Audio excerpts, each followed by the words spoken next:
Atos dos Apóstolos, capítulo 5. Entretanto, certo homem, chamado Ananias, com sua mulher Safira, vendeu uma propriedade. Mas, de acordo com sua mulher, reteve parte do preço, e levando o restante, depositou-o aos pés dos apóstolos. Então disse Pedro: Ananias, por que encheu Satanás teu coração, para que mentisses ao Espírito Santo, reservando parte do valor do campo?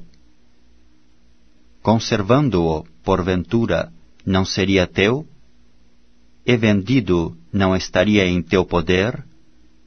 Como, pois, assentaste no coração este desígnio?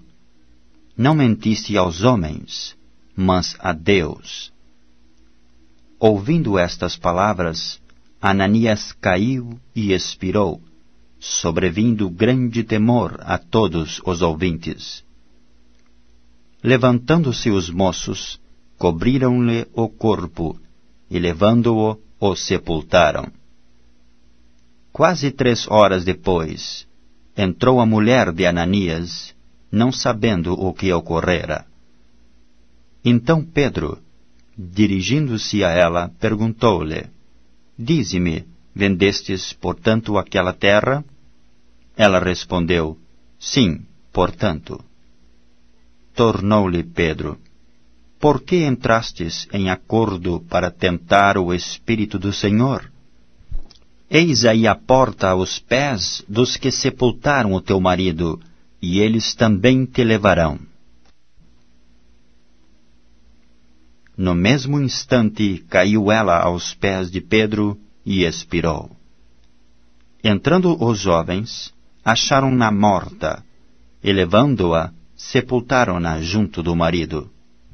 E sobreveio grande temor a toda a igreja e a todos quantos ouviram a notícia destes acontecimentos. Muitos sinais e prodígios eram feitos entre o povo, pelas mãos dos apóstolos, e costumavam todos reunir-se, de comum acordo, no pórtico de Salomão. Mas dos restantes, ninguém ousava ajuntar-se a eles, porém o povo lhes tributava grande admiração.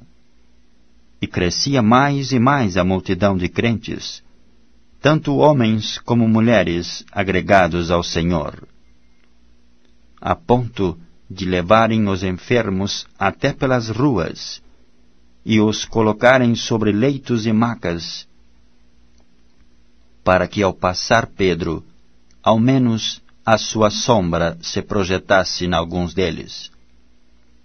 Afluía também muita gente das cidades vizinhas a Jerusalém, levando doentes e atormentados de espíritos imundos, os quais eram todos curados. Levantando-se, porém, o sumo sacerdote e todos os que estavam com ele, isto é, a seita dos saduceus, tomaram-se de inveja, prenderam os apóstolos e os recolheram à prisão pública. Mas de noite um anjo do Senhor abriu as portas do cárcere, e conduzindo-os para fora, lhes disse: Ide, e apresentando-vos no templo, dizei ao povo todas as palavras desta vida. Tendo ouvido isto, logo ao romper do dia, entraram no templo e ensinavam. Chegando, porém, o sumo sacerdote e os que com ele estavam, convocaram o sinédrio e todo o senado dos filhos de Israel, e mandaram buscá-los no cárcere. Mas os guardas, indo, não os acharam no cárcere, e tendo voltado, relataram, dizendo: Achamos o cárcere fechado com toda a segurança, e as sentinelas nos seus postos, junto às portas. Mas abrindo-as, a ninguém encontramos dentro. Quando o capitão do templo e os principais sacerdotes ouviram estas informações, ficaram perplexos a respeito deles e do que viria a ser isto. Nesse interim, alguém chegou e lhes comunicou: Eis que os homens que recolhestes no cárcere estão no templo ensinando o povo. Nisto, indo o capitão e os guardas, os trouxeram sem violência, porque temiam ser apedrejados pelo povo. Trouxeram-nos, apresentando-os ao sinédrio, e o sumo sacerdote interrogou-os, dizendo: Expressamente vos ordenamos que não ensinasseis nesse nome, contudo enchestes Jerusalém de vossa doutrina, e quereis lançar sobre nós o sangue desse homem. Então Pedro e os demais apóstolos afirmaram: Antes importa obedecer a Deus do que aos homens. O Deus de nossos pais ressuscitou a Jesus, a quem vós matastes, pendurando-o no madeiro.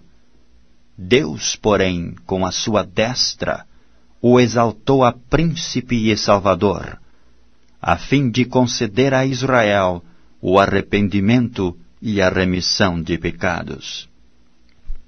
Ora, nós somos testemunhas destes fatos, e bem assim o Espírito Santo, que Deus outorgou aos que lhe obedecem. Eles, porém, ouvindo, se enfureceram e queriam matá-los.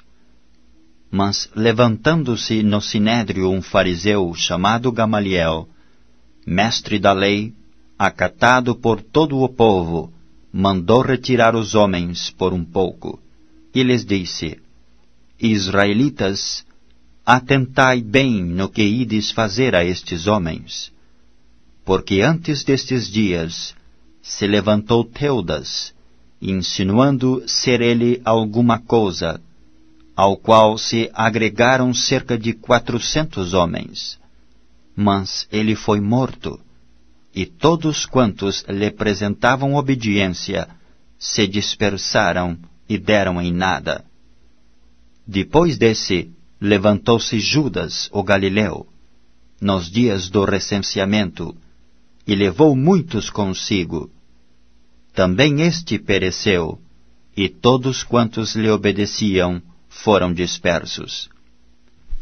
Agora vos digo: dai de mão a estes homens, deixai-os, porque se este conselho ou esta obra vem de homens, perecerá. Mas, se é de Deus, não podereis destruí-los, para que não sejais, porventura, achados lutando contra Deus. E concordaram com ele. Chamando os apóstolos, açoitaram-nos, e ordenando-lhes que não falassem em o nome de Jesus, os soltaram.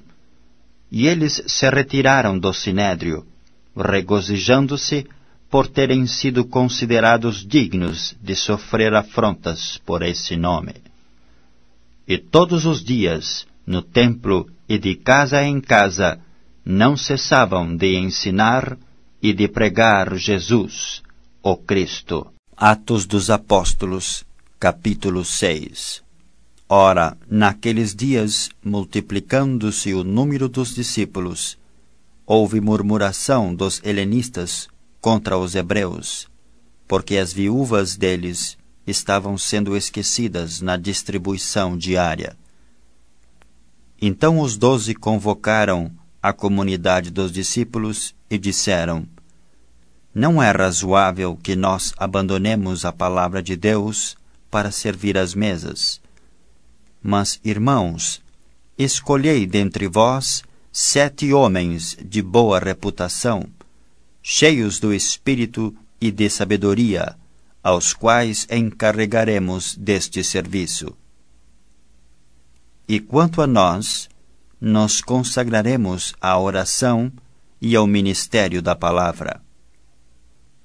O parecer agradou a toda a comunidade, e elegeram Estevão, homem cheio de fé e do Espírito Santo, Felipe, Prócoro, Nicanor, Timão, Pármenas e Nicolau, prosélito de Antioquia. Apresentaram-nos perante os apóstolos, e estes, orando, lhes impuseram as mãos. Crescia a palavra de Deus, e em Jerusalém se multiplicava o número dos discípulos. Também muitíssimos sacerdotes obedeciam à fé. Estevão, cheio de graça e poder, fazia prodígios e grandes sinais entre o povo. Levantaram-se, porém, alguns dos que eram da sinagoga, chamada dos libertos, dos sirineus, dos alexandrinos e dos da Sicília e Ásia, e discutiam com Estevão. E não podiam sobrepor-se à sabedoria e ao espírito com que ele falava. Então subornaram homens que disseram: Temos ouvido este homem proferir blasfêmias contra Moisés e contra Deus. Sublevaram ao povo, aos anciãos e aos escribas, e investindo o arrebataram, levando-o ao sinédrio. Apresentaram testemunhas falsas que depuseram: Este homem não cessa de falar contra o lugar santo e contra a lei. Porque o temos ouvido dizer que esse Jesus, o Nazareno, destruirá este lugar e mudará os costumes que Moisés nos deu. Todos os que estavam assentados no sinédrio, fitando os olhos em Estevão, viram o seu rosto como se fosse rosto de anjo.